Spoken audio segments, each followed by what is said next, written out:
We are back soon. I'm sorry about all the technique troubles and the delay. My name is Stina Nils and we are sending from Folkets Hus in Ulricehamn during Ulricehamn Pride. And this is our first day. And we will now talk about orienteering and queer orienteering. And on stage with me is Maria Magnusson. Behind us, we have a bunch of very good people who will present themselves soon. Maria, do you want to start? Yes, I can start. My name is Maria Magnusson, and what should I start with? Just why I do this, or yeah, please. Maybe we should introduce the talk a bit more. I don't know. Yeah, maybe. I think it will be clear when we start talking, but our idea of doing this program is to highlight the problems within orienteering, but also the possibilities for the future. And I want to say that I am not a sport person at all, but I'm very, very happy to be able to present this in Ulricehamn. Yes, and I just hijacked this idea and came up with this idea that we should talk orienteering and inclusion. So I am not from an orienteering family from the beginning, but I started orienteering when I was 9 years old.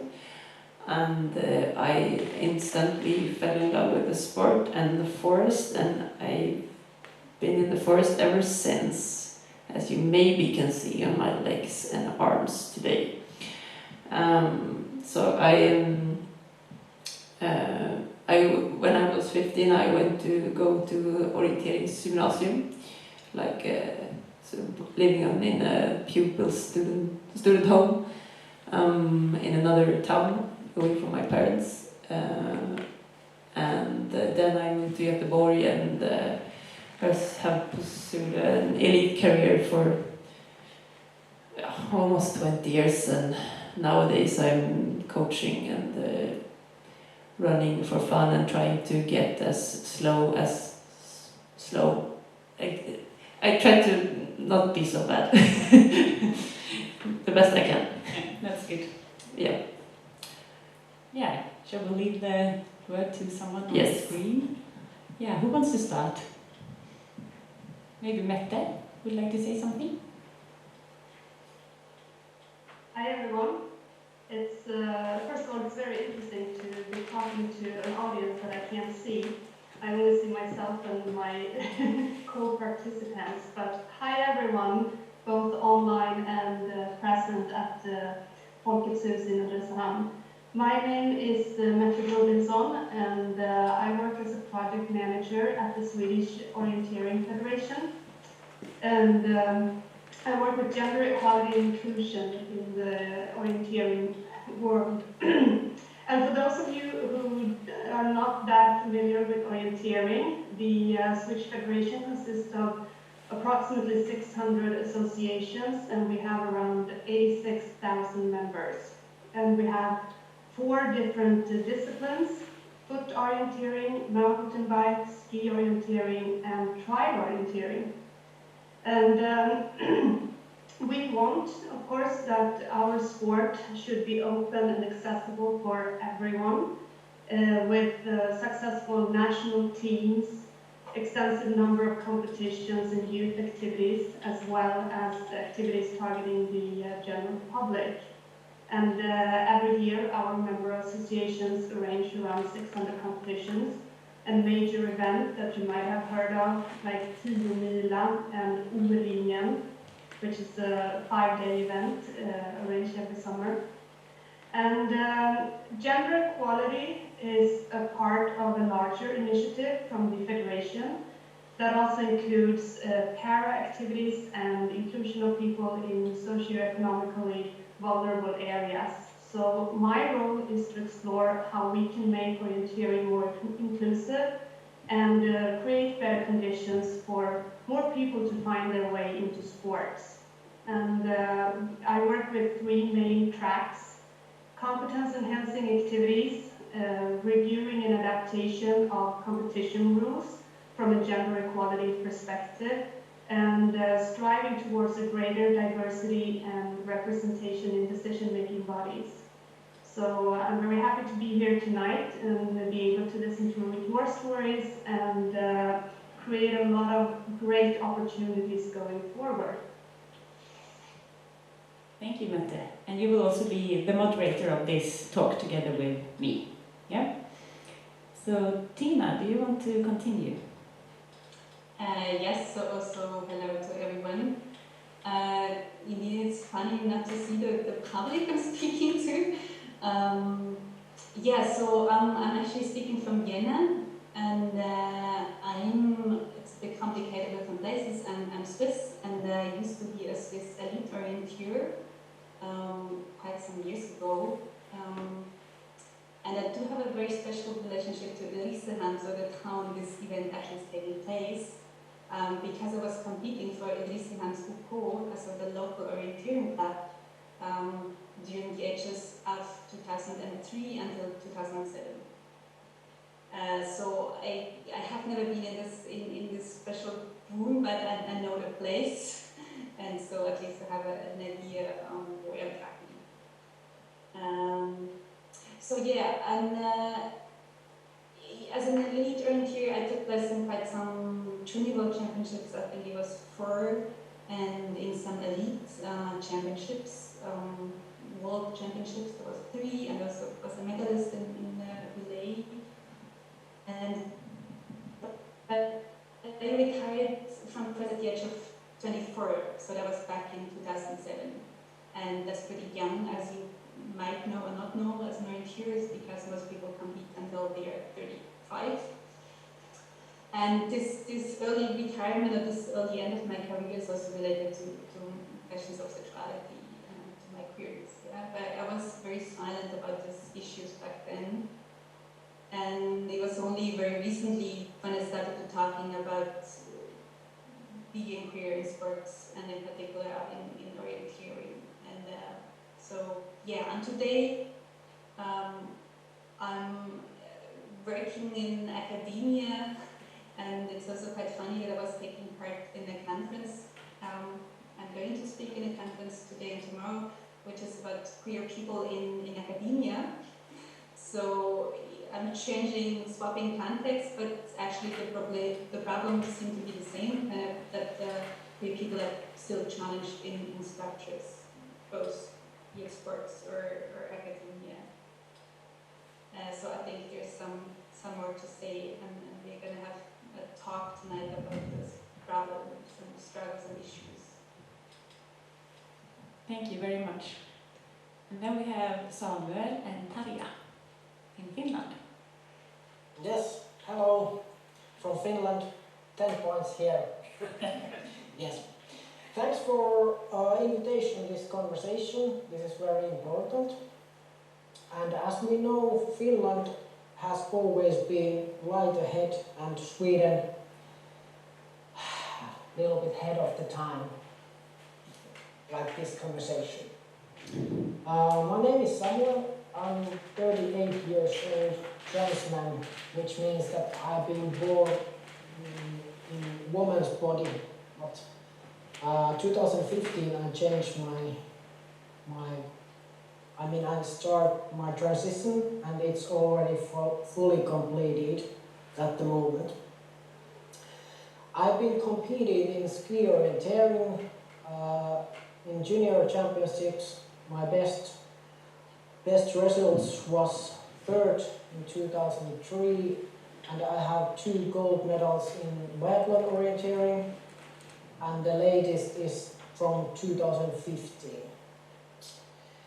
I used to get salary from the sport, so like professional do, and this was the meaning of why I continue my orienteering, even I felt like my body wasn't that I wanted.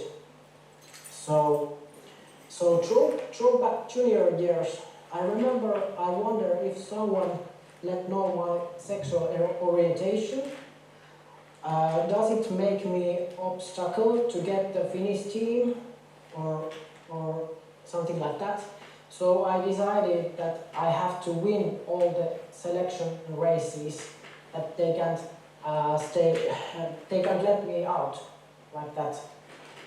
And later I had problems with the shower, which shower I use, and I think the shower problem is the biggest problem with the trans people. And I solved this like I used to go to a handicapped toilet. And at the moment, these things, to talk these things feels a little bit weird, because I think I'm already in the safe tune. But even if this is very important thing, thank you. Yes, and my name is Tarja Krum, and I'm also here from Finland. I'm working for the Swedish Federation in Finland, and my task is to work as manager for the Swedish Orienteering Sports Federation in Finland. And I have been working with this since the beginning of the year, and because I have a background in working with gender equality questions in sports, so that's also a part of my work description, to get those know-hows to try to implement them as best as possible also to our activities. And my background in orienteering is I have been training and competing like seriously and actively until I was 20 years old. And after that, I just for fun being involved. So that's my story.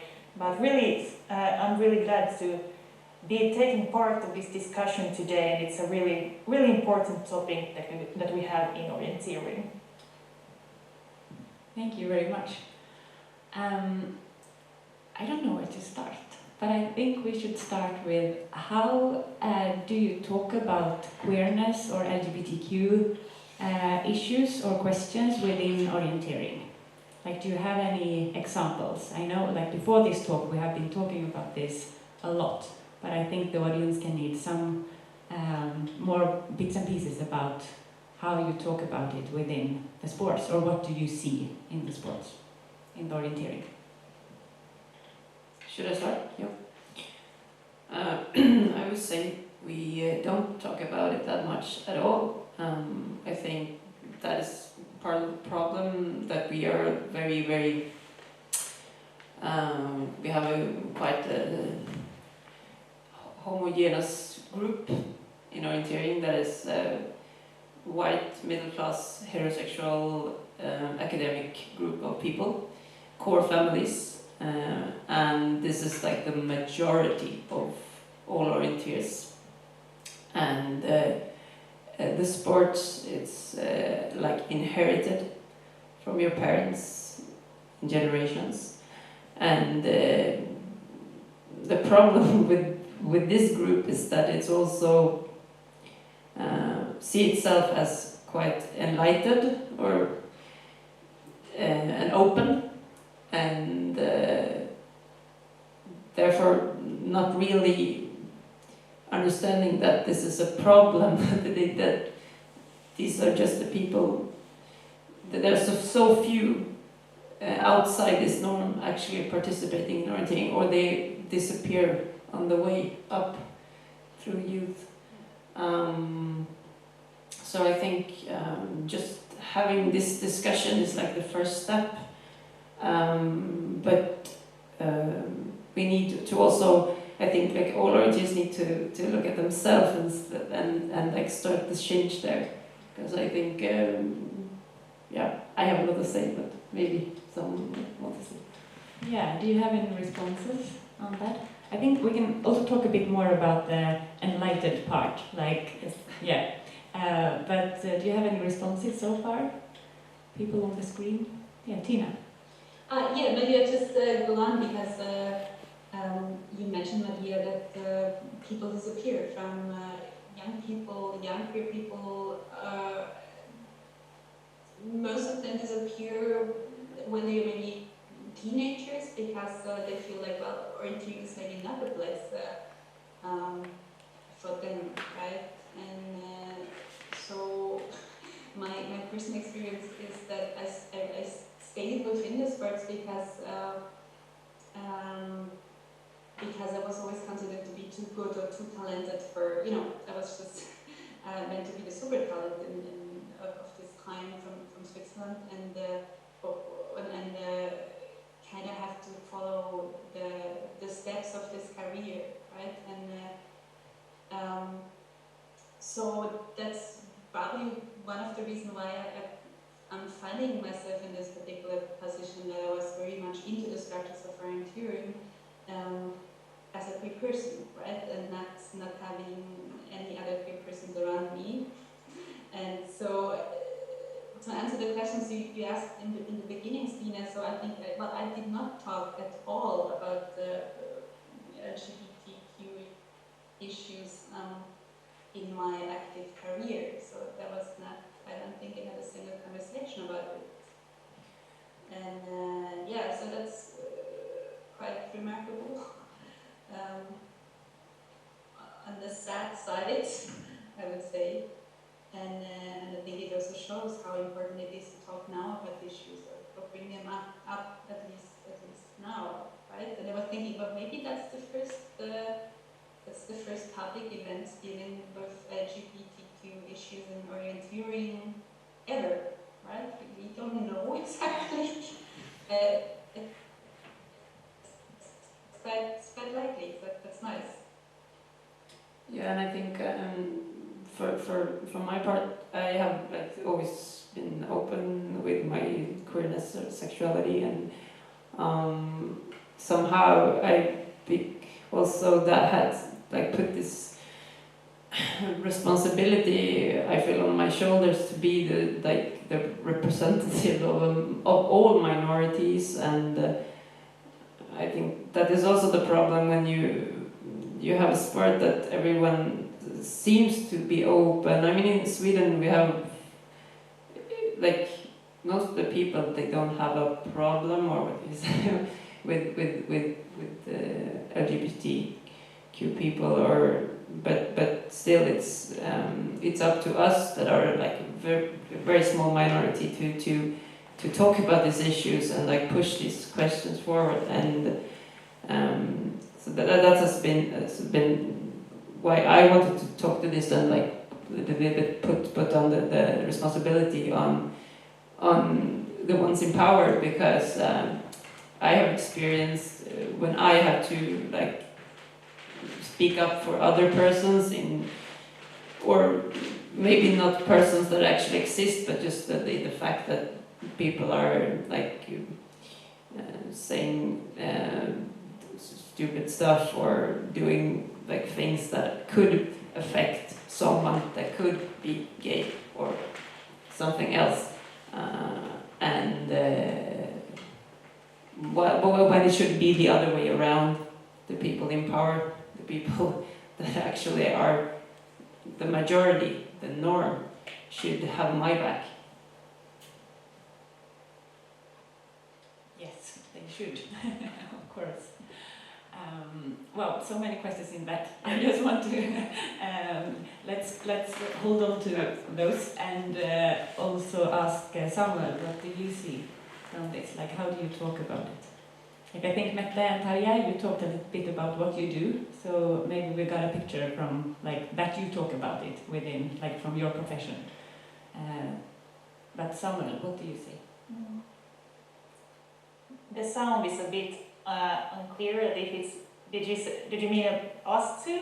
Yes. Or, yes. Yeah. Sorry. Yeah. Do you hear Yes. us? No. Yeah. So how this topic is discussed, like, in my opinion, it's not. I totally agree with Tina and with Maria. It's not discussed at all. It's totally missing the topic, and it's really. I feel like I miss like the social aspect as a whole topic from the orienteering, that it's really just focused on the how you can get the best result, like physically and technically, but nothing else.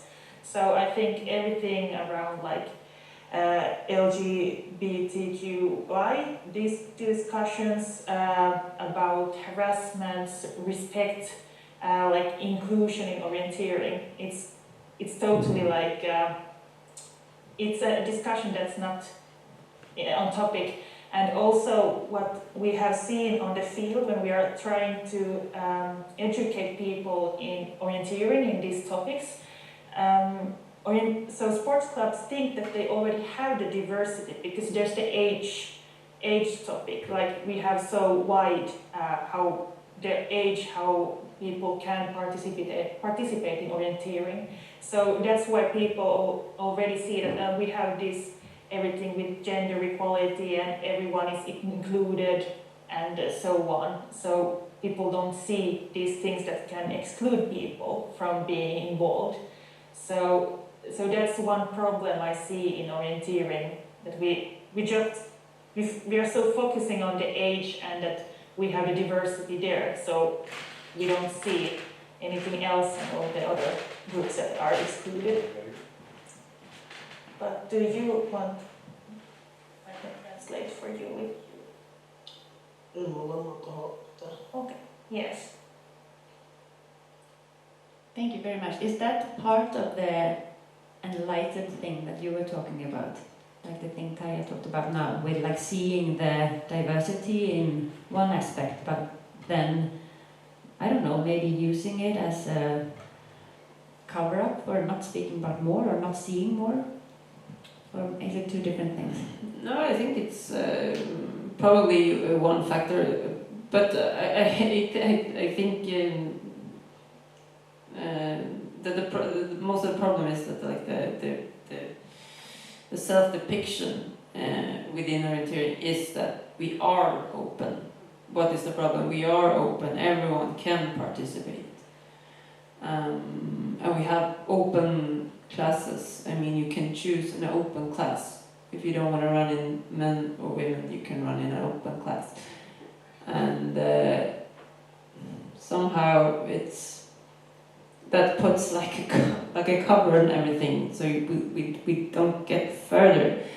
And I think it's interesting right now because we also have had this quite long discussion right now with gender equality within orienteering in Sweden. So we have now updated rules that are supposed to be equal between men and women, and that is now this year. So we're not even there in the gender binary discussion.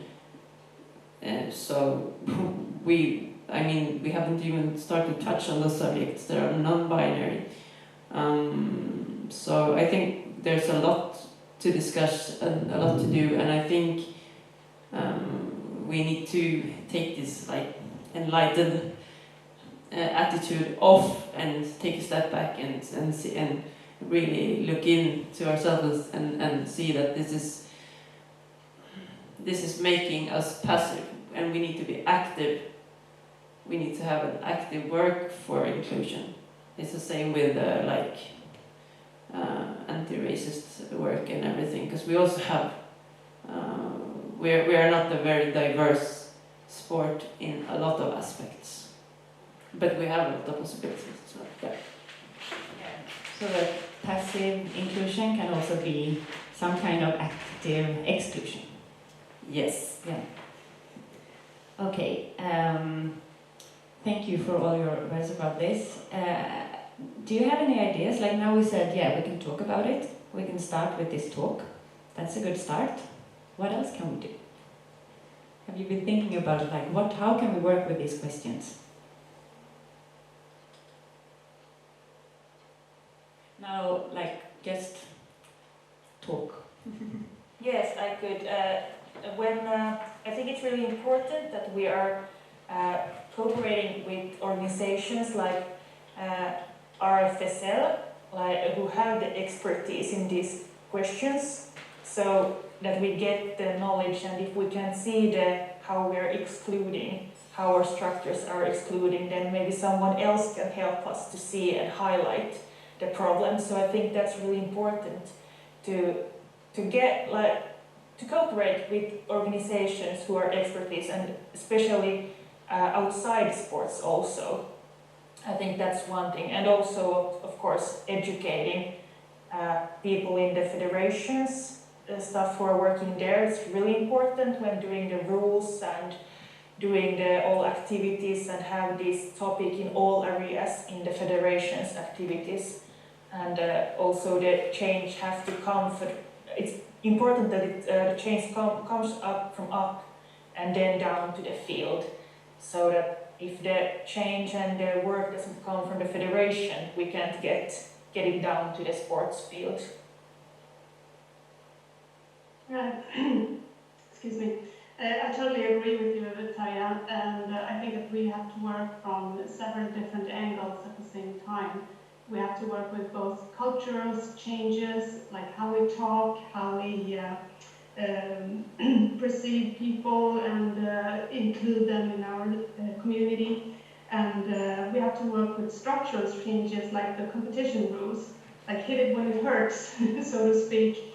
You have to be bold enough to actually dare to make changes to a sport that has been mainly the same for ages and ages over. So, and also educate people on the way. I think that's super important. I grew up in an orienteering family. I thought I knew orienteering, but after starting working at the federation, I realized that there are a lot of different things that I don't have a clue about.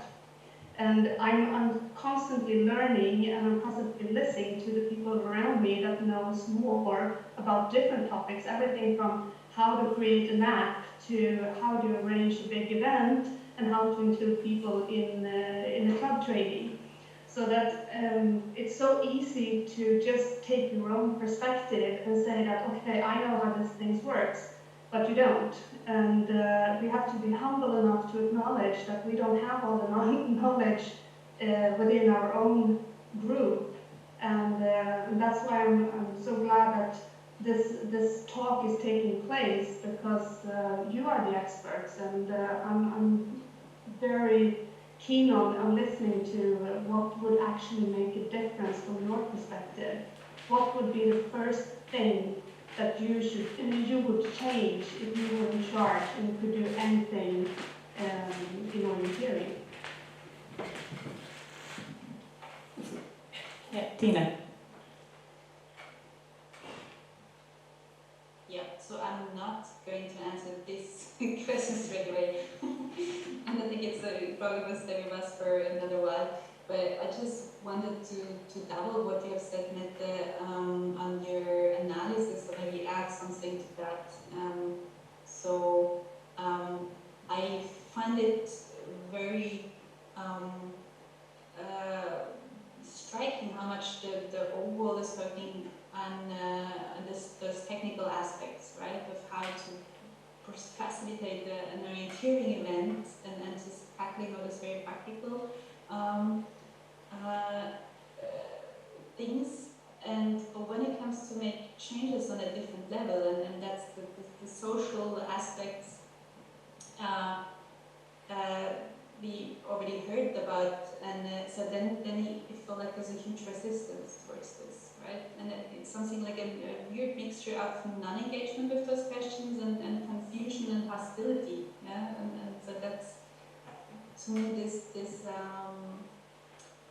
public perception was always a challenge, right? And it puts a burden on those people who are affected by those structures, and an additional burden instead of taking serious their needs and demands and wishes, right? So I have a comment on that. Yeah. I think that is so connected with the feeling within orienteering that it actually is open. Because we're in the forest, we change clothes together, it's not a problem, we go out to pee in the forest, everyone is relaxed about everything about this. And to actually take in that this is not really working for everyone. It's not. We might need to have separate changing rooms or whatever or we need to have to get people to the arena.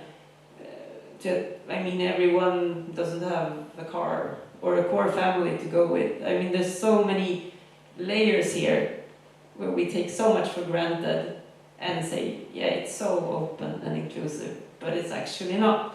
So there's a lot of like these cultural, social structures that we need to really dig into. Mette, let's do that together. I was just thinking about one thing with education. Like, this is such a small thing, but it still like really nails it down. It was when we were at O-ringen a few years back, and you know they have this place where you can drop off your kids while you run, and you should just write the name of the kid's mother and father on a note to know who to call. And I mean, this is a small thing, but still it's very significant. So I said to them, okay, you should have parent 1, parent 2, or parent 3. But this is like, it's like actually on O-ringen, our biggest event. This needs to be a thing that is educated from up and above. O-ringen should be educated, the ones who make this big arrangement. Yeah. That's one practical tip. Yeah. Sorry, Tarja and Samuel? Yeah, actually, I have a couple of things that you might be think about. First, calling to the start. Why we use the whole name when we ask people come to? Why we don't use like a after name or identificate this person by EMIT number or something like that. The first thing I want you to think about this is the name, because everybody doesn't like her or his name, and they don't want to hear it like that. Everybody knows what is your name. You are not the boy, even you look like. This is first thing. Second thing, glasses. What do you think about if children under 12 should be in the same class? I mean, no boys or girls class, all in the same classes. This way anybody don't need to stay at home because she or he says that I don't want to go to girls or boys class. And third thing, dressing rooms.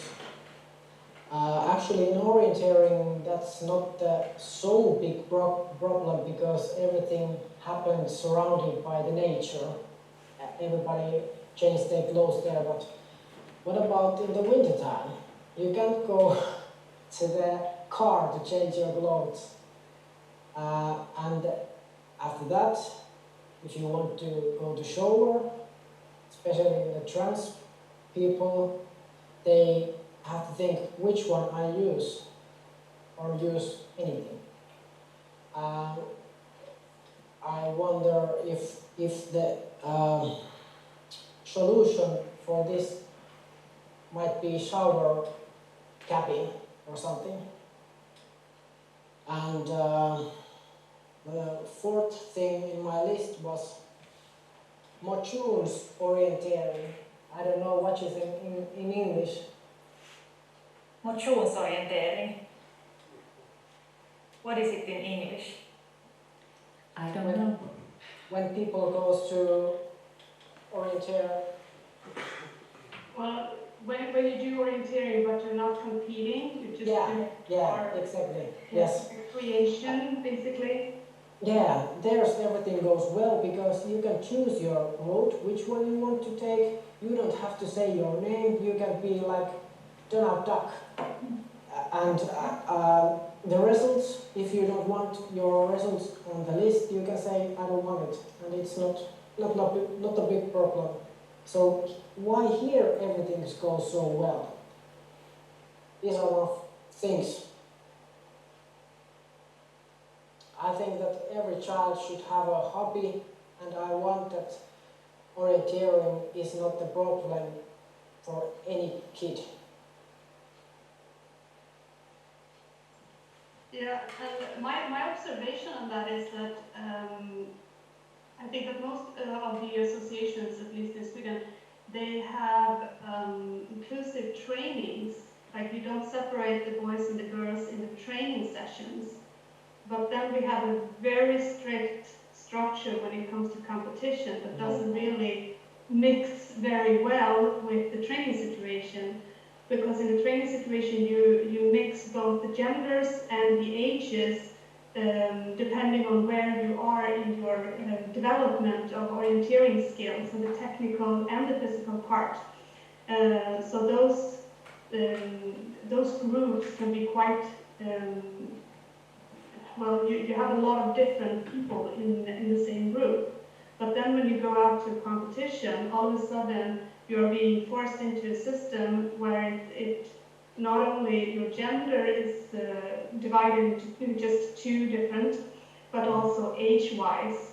So if you start orienteering at the later stage, you might not be as technical skilled as your counterpart that is the same age as you are, but you're still sort of forced to compete in the same class, unless you go to the open classes. And I think that there we have a status issue, because it's still perceived as much more valuable to compete in your own age group and your own gender class, instead of saying, well, I choose to start in an open class because that's where my skill set is being best handled, and so on. So I do see the gap between training and competition, especially.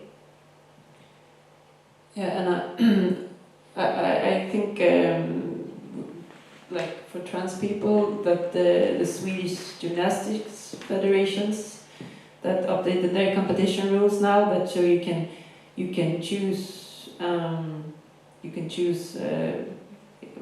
what gender you want, the class you want to run in yourself up to junior age is a good start. I think that Swedish orienteering should pick that up immediately.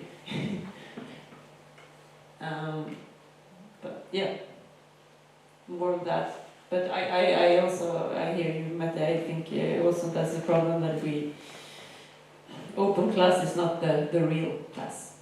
It's just for those who doesn't want to compete. So this can be like, there's a lot of possibilities for development here. Thank you. Tina, do you have any comments on this? Yeah, I think it's a very good remark of Maria to bring in examples from other sports, and I think this should be also like could be a way of also transforming orienteering by way of looking at other sports and how they deal with similar challenges, right? And I think this binary categories in sport is a huge challenge in any sports, and I'm very sure that there are, like, this will be challenged in the next couple of years, because society is changing rapidly now. There's so many young people identifying as either non-binary or trans, and they just cannot go on like this, right? And so I think, especially when it comes to this binary question in orienteering, we just should also work and try to find out best practices, right? And not just orienteering, but also look at other sports and how, or maybe also putting together resources and developing concepts and so on. Is there any more examples from other sports that you think is possible to bring into the orienteering? Like Maria, you mentioned one. Is there any more? Well, I think I think it's ultimate frisbee. They have mixed teams, and I think what we could also think about in orienteering is the relays. We have fought a lot to get equal distance and number of legs for men and women in orienteering. We're not even there yet, but it seems like this is the first struggle, and then we will get to the next struggle with like including non-binary people also. But I think this is since we have the open classes already, and we have also big club relays where there's different genders, different ages for different legs. There is possibilities to include open legs where gender is not an issue. Like so I mean that way you can be whoever. This would be interesting to bring in more mixed relays in orienteering, and I think it would be. I mean, there's so many benefits to just. It's just fun and good, and like including everyone, and yeah, Mette, more relays, more mixed relays. But I actually have a question for you when it comes to that, because like you said, we are right now working a lot with just gender equality between men and women, and looking at the competition rules, looking at the relays and so on.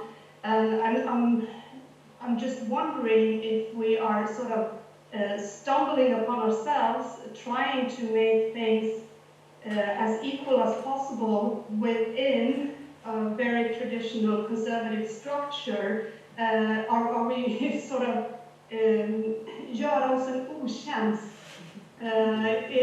in the terms of we're still within the structure, so to speak? Yeah, but how do you see? How do you look upon that? I think we need to be able to keep two thoughts or two balls in the in the air at the same time, because I think we need both these struggles to get somewhere. Because women are also a minority within orienteering, and it's the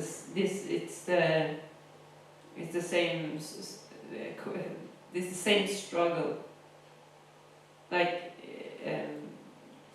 it's the same struggle for all minorities within orienteering. So I think we can have the same processes, but maybe it will be interesting to try to connect them more together now.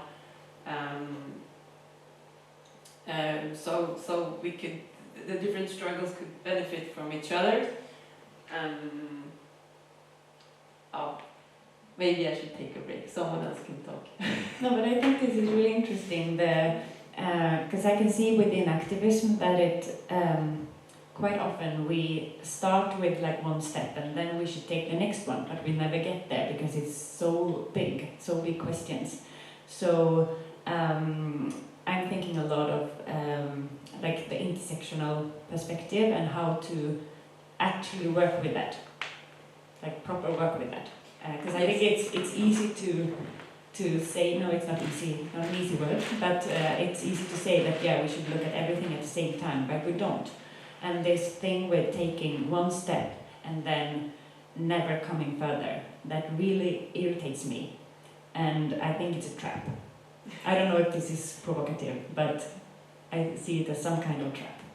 It's a trap. And I don't know, but is it possible to in a concrete way look at the norms, how they look, like all of these things we have been talking about now, like how the norms actually look, and to, like, okay, let me explain another way. It's so easy to look at all the problems or the minorities and say they, we need to work more with including them in this, and exactly as you said, Mette, with the structures, that we have these structures that we are trying to fit people into.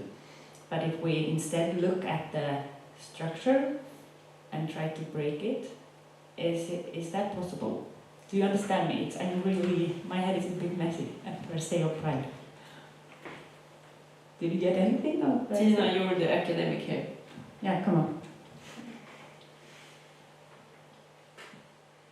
Oh, but I think it's, you know, maybe that's the thing, that it's always easier to talk about the problems than providing the solutions, right? And I think, but also addressing the problems and that's part of solving the problems, right? That's already important, and even if we get out of this talk and don't know, okay, that's first point, second point, third point, that's how we tackle this, right? That's how we're gonna make orienteering more inclusive. I think it's still, it's important that this happens, right? So, and it's also, it's bringing it up on a discursive level, the problem of diversity and inclusion in orienteering. That's also one thing we need, right? And so I don't know how many people are following this event, or whether there will be some sort of also media coverage of this event, but that's also one thing that is definitely important. Yes, and I have a thing that I have been thinking about, so I'll take it now. And that is what I like on a, because you were asking, you were writing to us a little bit about what we could do, like on a like everyday level, like all orienteers in every club. Because we talked some about what could, like, Swedish Orienteering Federation, what could they do. So as you said, there's another thing with, like, you have the competition rules and everything in your hands, so you can work with that.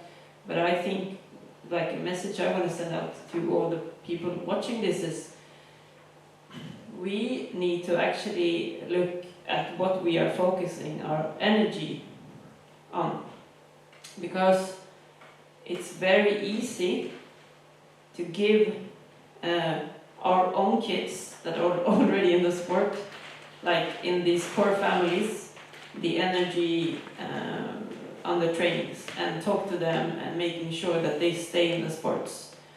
But I think we need to really, really shift focus to those that are actually there, maybe don't have parents within the sport, or are, like, breaking the norms. Maybe they are emo kids or whatever. They don't look like orienteers, so they're, like, breaking the norms in some way. We need to focus on those people, and also, like, on we know that we have a lot of girls that are, like, stop orienteering when they are 16 to 20.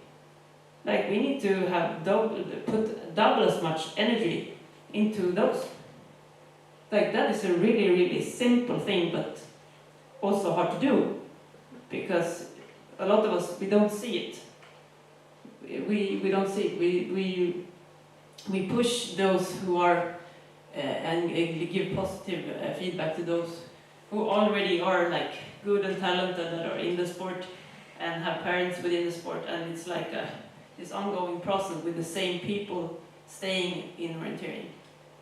We need to shift focus to the others, because we need to have more norm-breaking people within orienteering to actually start to get a little diverse, and then we have more diversity, and then we can have more nice discussions. Yeah, energy. Thank you. And I think this is something that a lot of different sports share, that problem. So I think there's a lot to learn from each other, and I don't think anyone has, like, the perfect answer on how to work with that, I suppose. No, of course. But sometimes it's not, I mean, that's the thing with activism, or, like, anti-racist work. It's hard to be the one who stops bullying, or, like, it can be tough to do it, but someone has to do it. And if you don't do it, you're, like, nothing's gonna happen. So you have to be, like, a positive change. You have to put that energy in that, like, a 13-year-old girl who comes to the training alone, and maybe she's the only one in the age group, that is a girl, then she needs like 200% of your time. Because the other guys, they will be fine. And that, I know this can be radical for a lot of orienteering parents out there. But this is, I think this is very, very important. We need to focus on those who are, who are already a little bit on the border. Very good point, thank you. So to be a sports person or a sport parent and an activist at the same time. Yes. Is it possible, what you say on the screen, to be an activist and active sport person?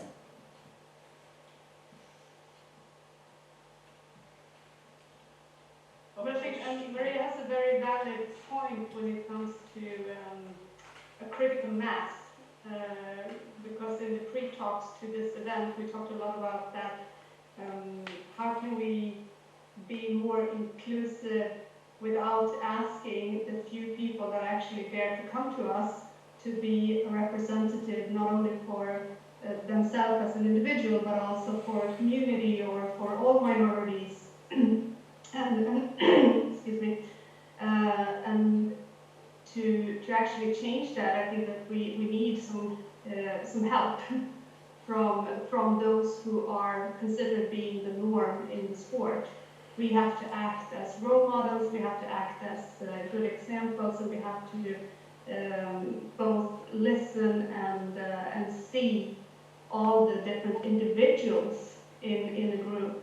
And that's, I know that research says that about children in school, for example, that it doesn't really matter what kind of school system you have for the students that are sort of good in school.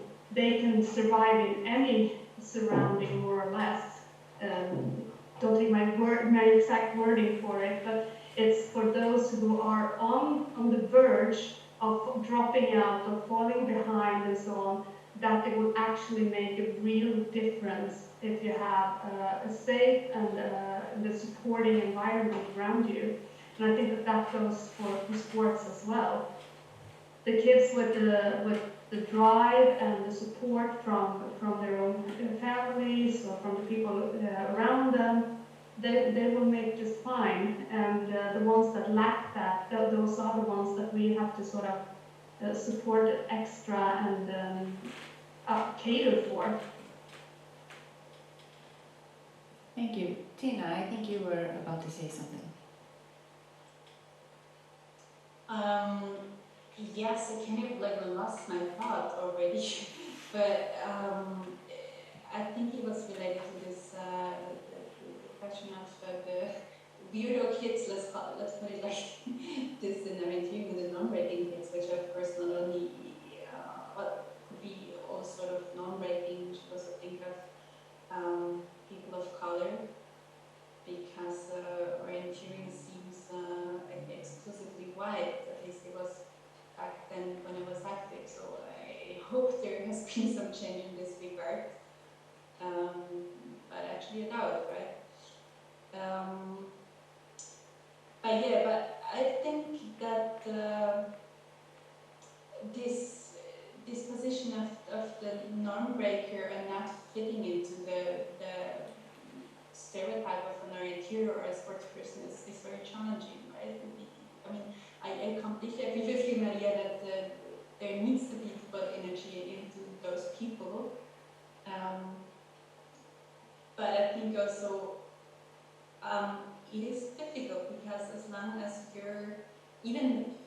you're lesbian or gay and you're perfectly fitting in this family normativity, if you have always the same partner and children, then it will be fine. You will be accepted within the orienteering family at some point, I guess, right? But if you're not fitting in this family normativity and in all the other norms that are unwritten, you will always struggle within this general orienteering let's call it mindset, right? This more general attitude that is pervasive within orienteering.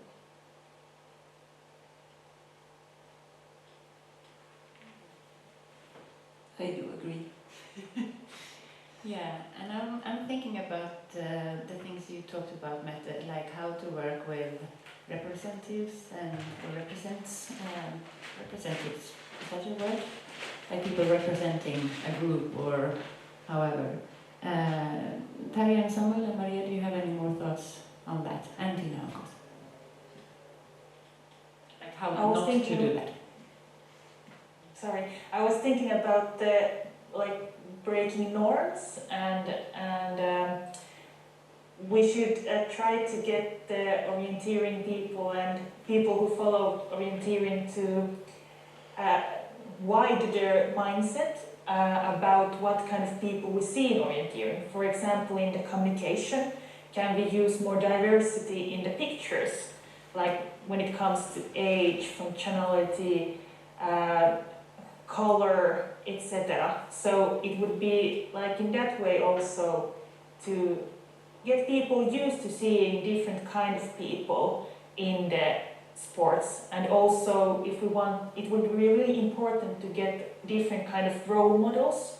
So we need different kind of people in different kind of posts, for example, in the government, in as coaches, as leaders. So we need different kind of people to also get people the chance to identify with some of these people and get in that way also more diversity in all these categories, so-called.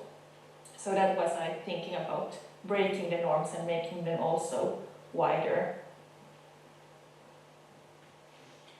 Yeah, and also I think that's what you're saying, Tina, is very on the spot, because I think this with the core family. I mean, I pass quite easy within orienteering because I have a child and a wife, so it's just my gender that is wrong, but I'm no one cares. Because I see that this struggle for those single people that doesn't have kids and or want to have other family situations. So I think one norm in orienteering that would be really good to break is the core family norm. Just throw it in the basket. Just don't sell O-ringen as a family adventure, a core family adventure. Let's make this the extended orienteering family that it can be, because I mean it is actually there's so many possibilities, because we actually hang out within the extended family with friends and living together on O-ringen. So there is possibilities to step out of this. And also this, we talked about this with them. It's so nice that you have this age diversity within the sport, but it's also there's both pros and cons with this. Because it's everyone knows everyone, and you also have this social control within orienteering. So it can be really tough for a person who maybe struggle with their identity as young. Because you are always watched everywhere. So yeah, I mean there's so many layers of this, both positive and negative, yeah, I kind of lost track, but yeah.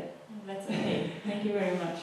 Because I think from the outside, I see orienteering as a very fun and open, and before we started to talk about it, as we've been doing for some months now, and as you said, an adventure for extended family, and yeah, I learned a lot by talking to you and see a lot of more aspects. I can also see from the talks I had with other sport persons and other sports that a lot is similar, but it's of course also diversity within, or different problems within different sports.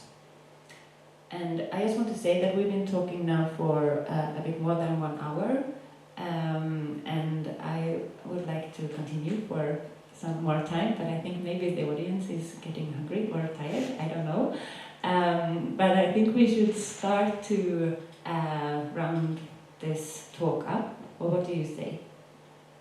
I'm not the dictator here, so you can decide. Do we have any questions from the audience?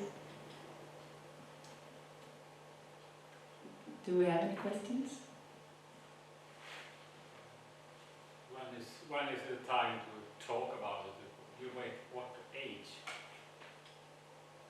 What age?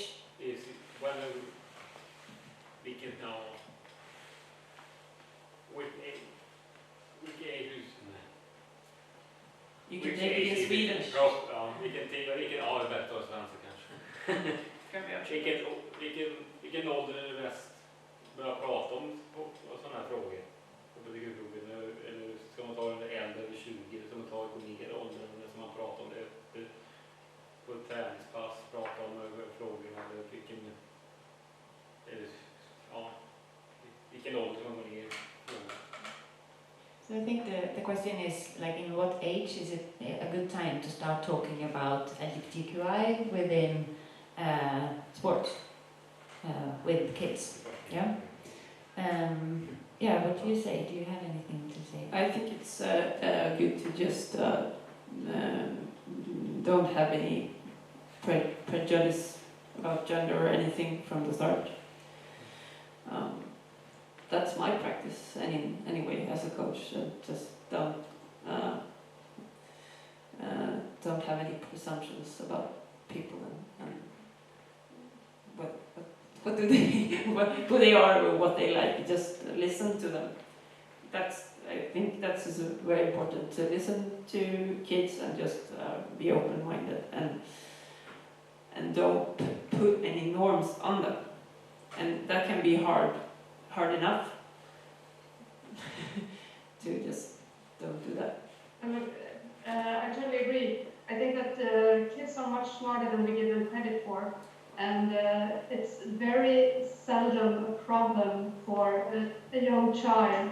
And I see that with my own children, they're 7 and 8, and they mix pronouns back and forth, and they don't care if they say she or he or they. It doesn't matter to them, and I never correct them.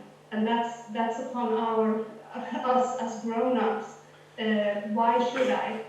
Because it doesn't matter, and let them say whatever they want to say. They can say, oh, there's my friend, there's my girlfriend, my boyfriend, whatever they choose, and I never correct them because I don't think that any of those pronouns are wrong.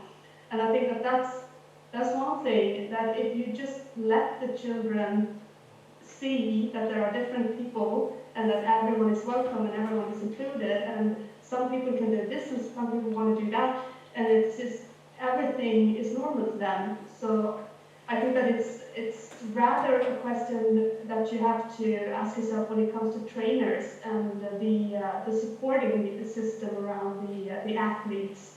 Like, what kind of education do they have in order to meet this? Because I know that they talk about those issues already in preschool. That's my experience, at least. And I don't think that you are ever too young to talk about the value of people. No, but that's very interesting, because I have a 5-year-old at home, and when that's interesting when you watch sports on television, because that's where it actually maybe the most binary thing you can watch. So, because he asked me about which class do I run, or which class do this person and this person run the other day, and I thought about that. That's like interesting, because that's like a sports thing. So we have a lot of things to explore here. Yeah, thank you. Any more questions or thoughts from the small audience or from the panel? Or some final recommendations, maybe? I have a question for Samuel. I'm just curious about during your transition period, or also before and after, what have you experienced as being supported in this process, and what has held you back?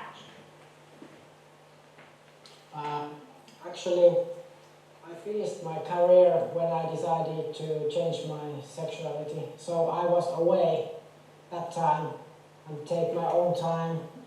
Nobody knows me, and that's where I solution this problem. And, So did you feel like you were very alone during that time? That you had to take a step back from sports, or? Actually, the girls in my class, they already know me before I told them that what I'm going to do. Like one of my friends says, "Oh, finally, we already waited. We were waited for this long time."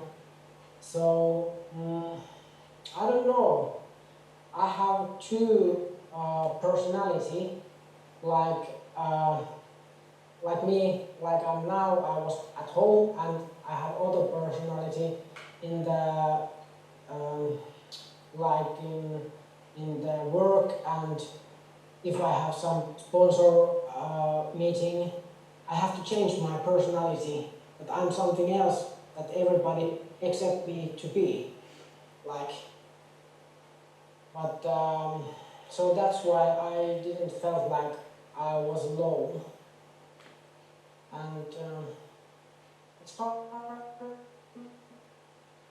say because I decided that I want to see what the woman life gave me and what I can get something good for there, and I have time to see the men's life after that.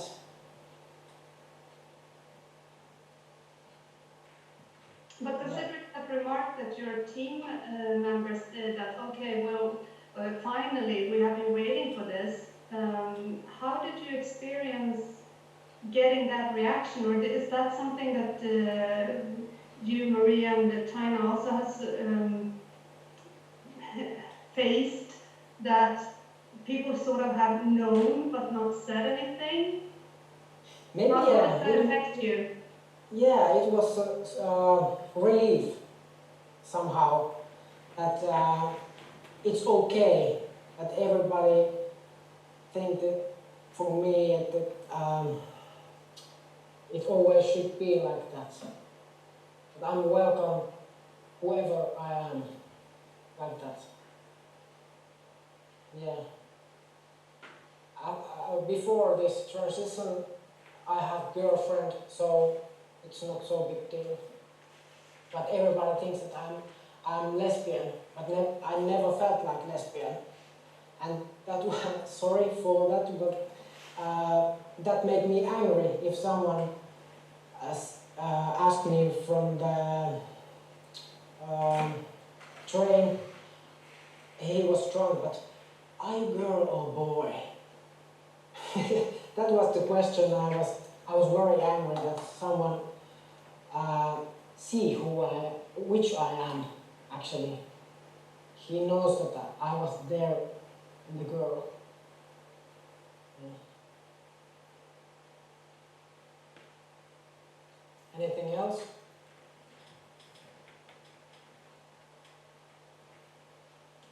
Should I start? Tina? What was the question? Yeah, go and go after you, Priya.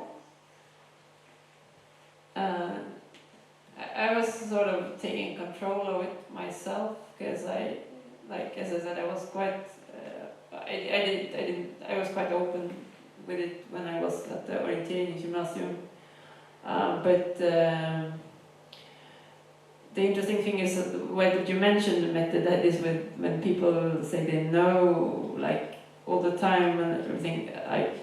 I don't know if people knew, but what I think is important for people around is just the thing that I also said about this with energy or focus is that when I came out, I was already within this nice student group, and there were some people who were not nice, but this I had this group that had my back, and I always felt confident in myself to just be in control over the situation and tell people that this is not a problem, and then it didn't become a problem.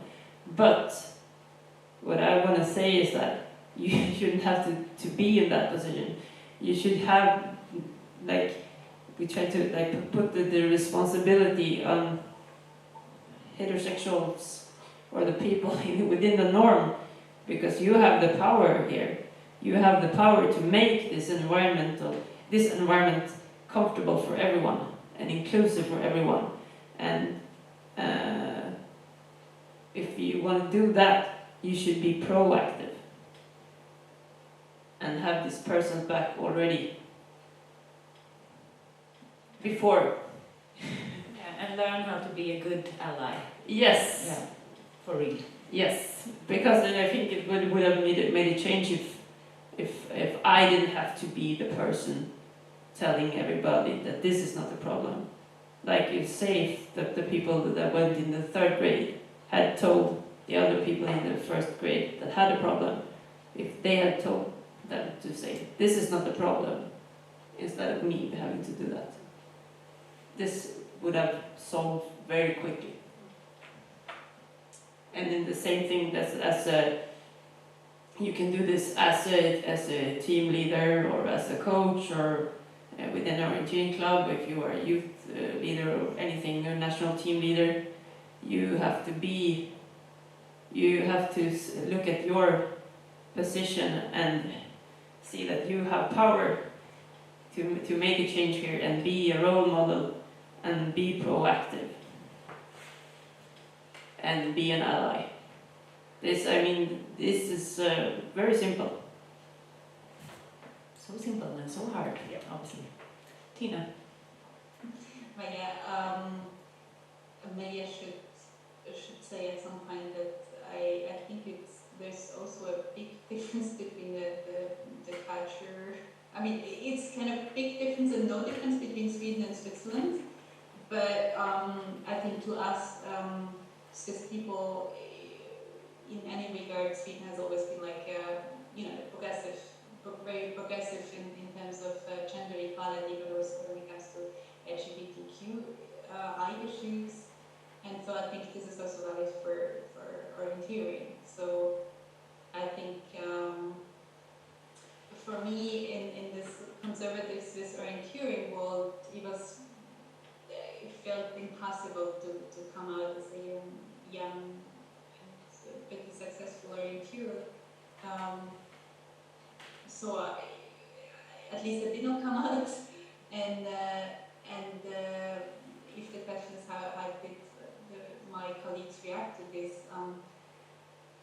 I don't know. I came out in an interview in the magazine of the Swiss Orienteering Federation, maybe 4 or 5 years ago, and I got hardly any reactions, right? So it was basically no one of my former colleagues that kind of gave some reaction to this. So I still don't know, and it's a bit ghosty not to get any reactions on this public coming out. And so I think some people knew it, but or guessed it, but I don't know.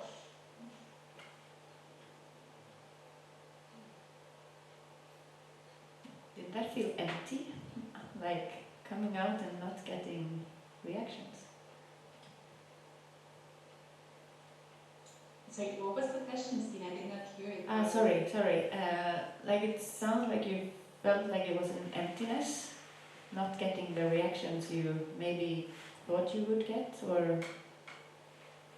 I mean, the thing is, like, was a bit weird to give this interview. I was asked to give it, and I agreed to it. And it was a bit weird because I'm not, maybe not as Maria, I'm not part of the orienteering scene anymore. So I'm now absolutely not there, right? But so it felt already there's a huge gap between me not being an orienteer anymore, but conducting this interview. But it is weird not to get any reactions. I mean, I got very few reactions, but it was not a handful of reactions. And I think that's also like a sign of the problem, or also maybe my position within this world, right?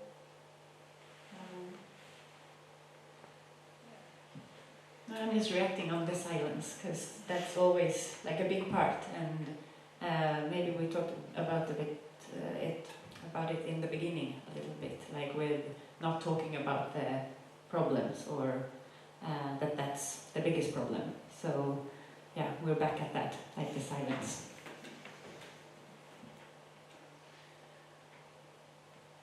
So what do you say? Shall we end this talk for now? And hopefully continue, I think. Yes. My thoughts before I went to this is now that I will not have to fix this kind of event ever more.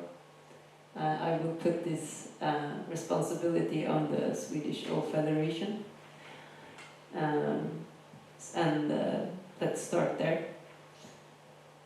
So I'm more than welcome. You're more than welcome to invite me to events, but I hope that we'll see this will be a kickoff to more discussions where the actually people in power are in charge of starting the change from there. And from my point of view, also giving the possibility for activists being also sport person doing the thing they do best. Yes, Dina, you are welcome to start orienteering. Thank you. I will take the torch that you passes on to me now, Maria. Thank you. Great. It was really great having you in Ulricehamn, even if digital. I hope that we will meet soon again. Also, all of the ones who are listening and the full audience in the room. Thank you very much for coming. Yeah. Have a good evening and keep on fighting. Thank you very much. Thank you. Bye.